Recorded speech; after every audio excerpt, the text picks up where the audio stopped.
This is my pre-mordanted wool and fabric. I've got quite a few different types here. So this one here is Portland, which is organic, and my gran used to farm it. This is eco yarn from World of Wool. I'll put the fibre contents on the screen. This is a mohair loop yarn. This is some wool fabric, I can't remember the specific name, silk and cotton. So when I put these in the natural dye bath, I'll have one of each, just to see how the dye takes on the different fibre types.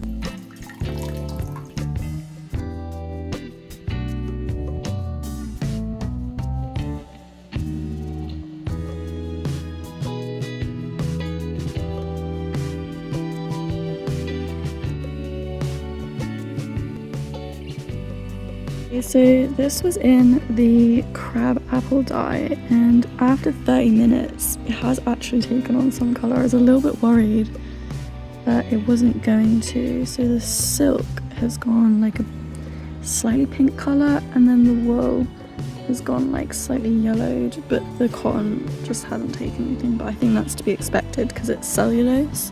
Protein fibres take natural dyes much better than plant fibres do.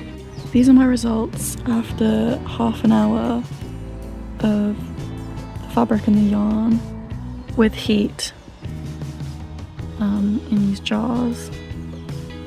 I think what I'm going to do is I'm going to put them back in, and I'm just going to leave it overnight cold, because as you can see there is quite a lot of colour left in both of the jars.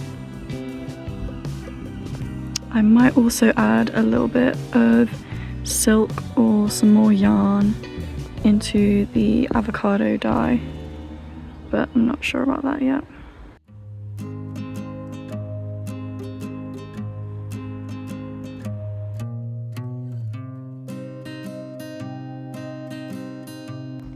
The crab apple dye has actually taken really well overnight. Both the silk and the cotton have actually gone quite pink, whereas the wool has taken on a really yellow colour. So I'm actually so excited to see how this changes with the modifier, whether I can get a brighter pink, or maybe that yellow on the wool will turn pink, but we'll have to see. Okay, and with the avocado dye, the silk has taken on the most colour. Cotton has taken on a little bit of colour, but it's very white still. And then the wool taken on a slightly yellow colour. Unfortunately the alpaca I put in doesn't seem to have taken much dye, so I'll probably be over dyeing that later today. There's actually quite a lot of dye left in both of these, so I think when I get home later I'm just gonna pop something in there after I've modified the stuff, just to work out what colour I might achieve. I might dye some more silk, just to try and exhaust the dye bath.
Just thought I'd walk you through part of my process of organising my natural dye samples.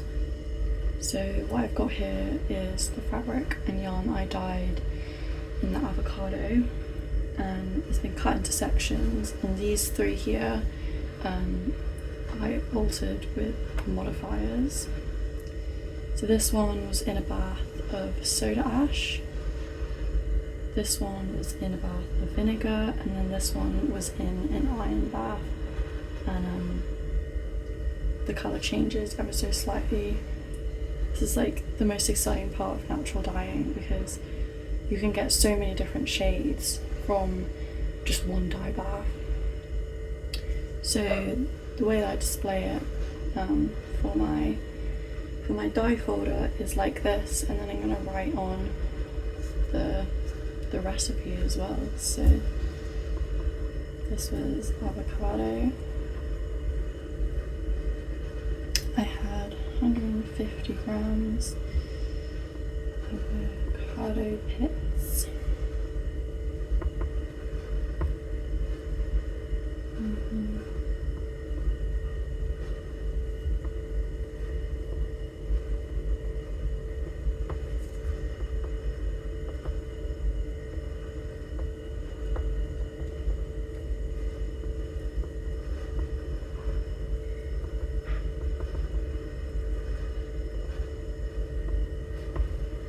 So I've just written here how many grams of avocado pits I used, and then just how long I soaked it for, and I also used a double boiler twice to heat avocado pits to extract more colour. And then they sat in the dye bath for 30 minutes with heat, and then left to soak overnight.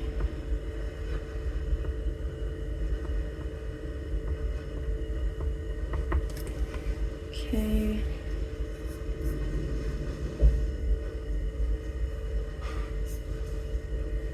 Just laying them out a little bit neater.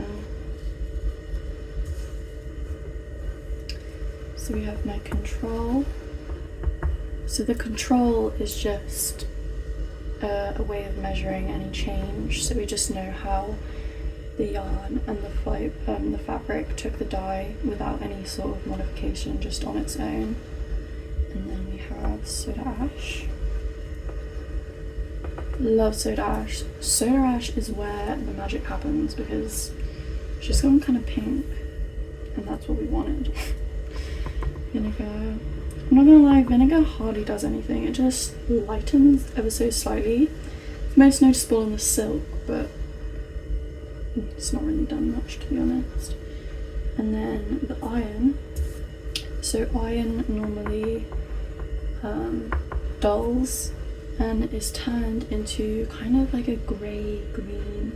The cotton's gone slightly bluey. I actually really like all the results I've got from my iron baths, but there's that. Okay, the next thing I'm going to do is just lay these on top of each other so you can see each of them, and I'm just stapling it together, and then that's ready to stick down. It's a bit tedious this, but it is well worth it, because then I can look through my dye folder and see all the different fibre types, know what sort of colours I can get. I'm really just trying to build up a library for myself to reference for natural dyeing.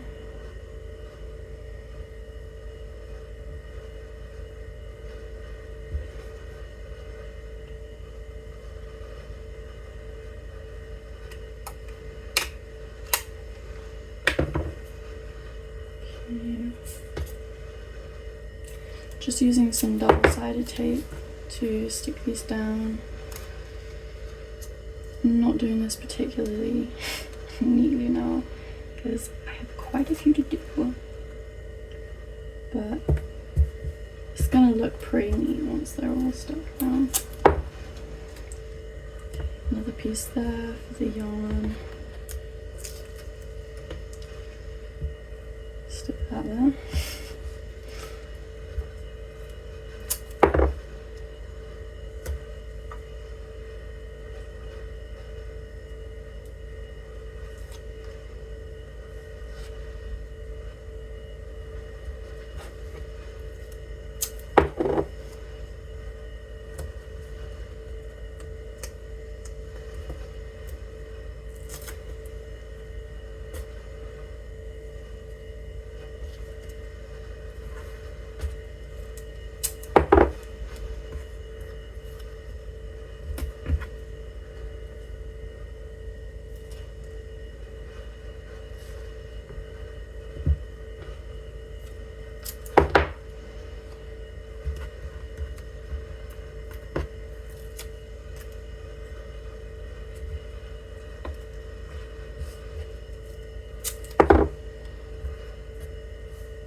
that in my folder.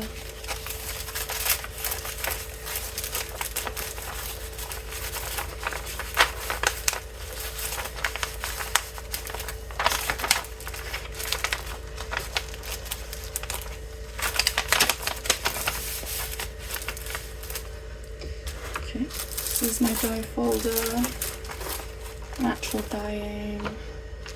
So yeah, I'm slowly building up. As you can see, I've got greens, reds, yellows, and now these kind of really pretty pale colours actually. So yeah, that's been my process.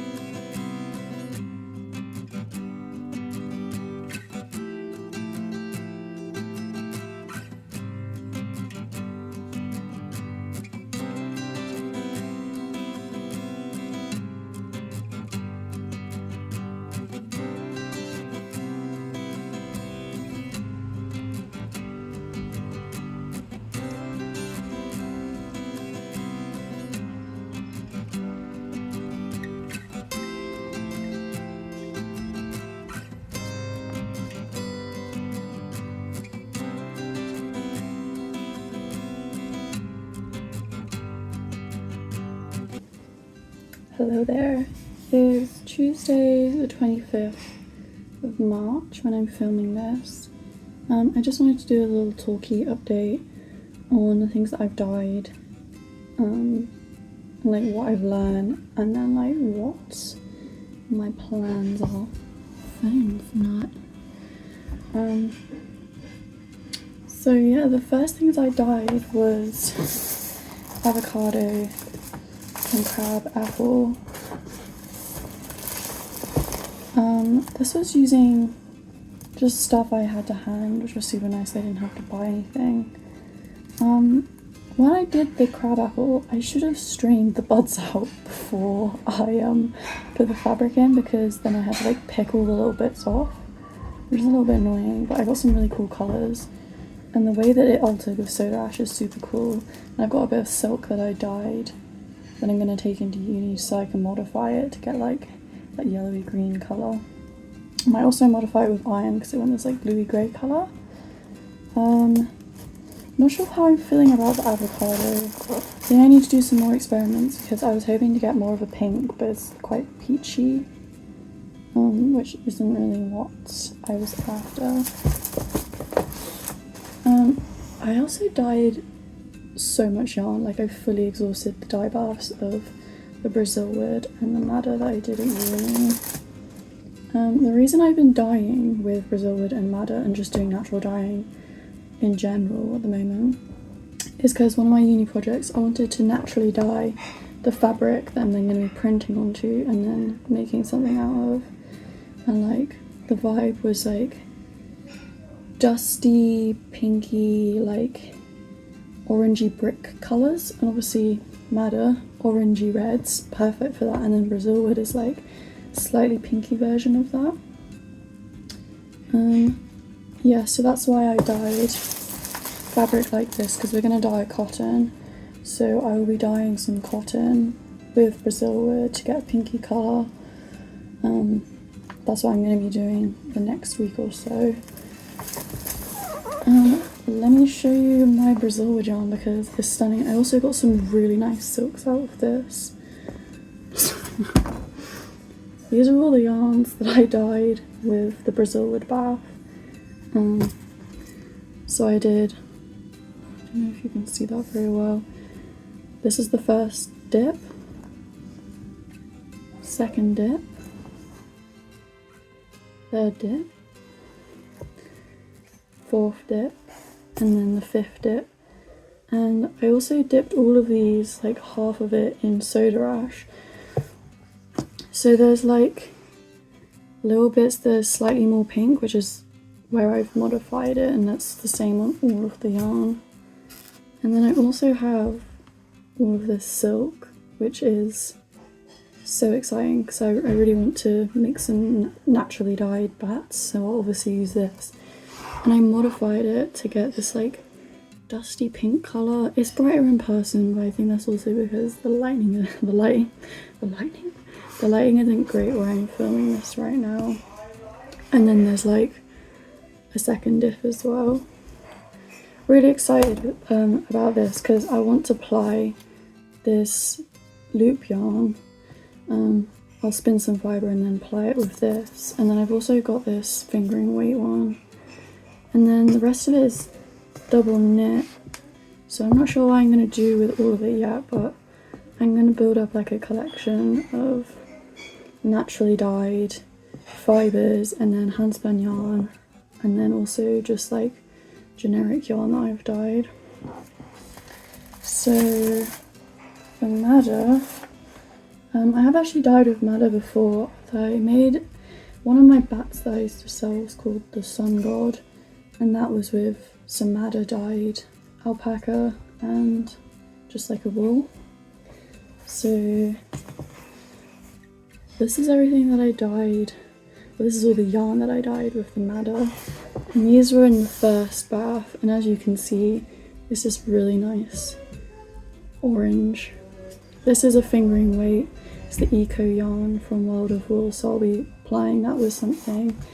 And then this is 100% alpaca, which is a fleece that I processed and obviously spun myself. Okay. And then the second dip, the alpaca in this dip didn't take very much colour, but it's okay. It still has like a slightly peachy colour, it used to be quite white. And then that's just some more fingering weight yarn that I will apply with at some point.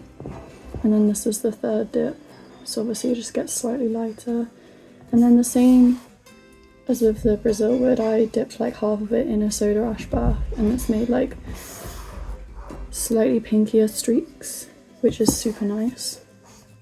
Also dyed some fibre, some just alpaca, and then some silk, which this is the colour it turned out, quite golden, and then I modified it with soda ash and it's just gone this like, again, a dusty pink colour, which I love, and then some more alpaca in the second dip. It's just this nice light cream colour actually. So that's everything I've dyed so far. I have a big bag of fibre that I've prepared today that I want to mordant and then just go crazy with, because I really want to spin some yarn to ply with these.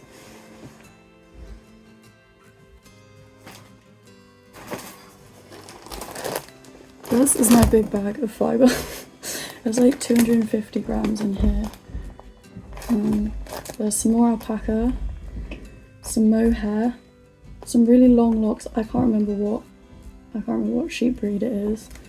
Some more sari silk, mulberry silk and oil, and then there's some like Devon wool fleece that I have, which is just like a plain white fleece that I just happen to have. So you will see this in another video, I think. So I said earlier that I'm doing natural dyeing for one of my uni projects. We're actually making two things. So I did another dye experiment, which I haven't quite finished yet because I haven't been able to modify the results yet, but I dyed with turmeric, and let me tell you, it is so bright, it's so beautiful, so I'm definitely going to be dyeing some more this colour.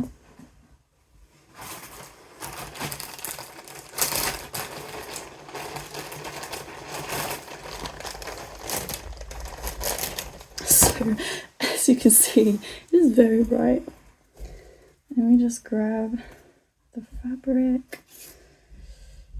Okay, so we have silk, wool and cotton. So I'm going to be dyeing some cotton. I don't want it to be quite as bright as this. I want it to be more of like a muted daffodil, like a pale daffodil colour. So I'll just use a tiny amount of turmeric and then maybe dye it again if it's not quite bright enough. I want to play it super safe because honestly this is so bright, it's insane. And then the wool, literally such a golden yellow, it's amazing. And then to exhaust that, I put some alpaca in. Isn't this stunning? This is literally the perfect like spring yellow, so I'll definitely dye some more. And silk noil and some sari silk. So I haven't modified these yet, so I will probably show that in the next video and just do maybe a little bit more detailed in the whole process, because I didn't film very much of what I was doing because I was kind of too excited while I was doing it. But yeah, let me know what you think. This is my first YouTube video. Kind of scary, but it's kind of vibes now. I'm like getting into the swing of actually filming stuff. And like this feels a bit awkward just talking to a camera, but we'll see. Maybe I'll really get into it, but no pressure on myself. Yeah, so thank you. Happy crafting, and I'll probably see you in the next one.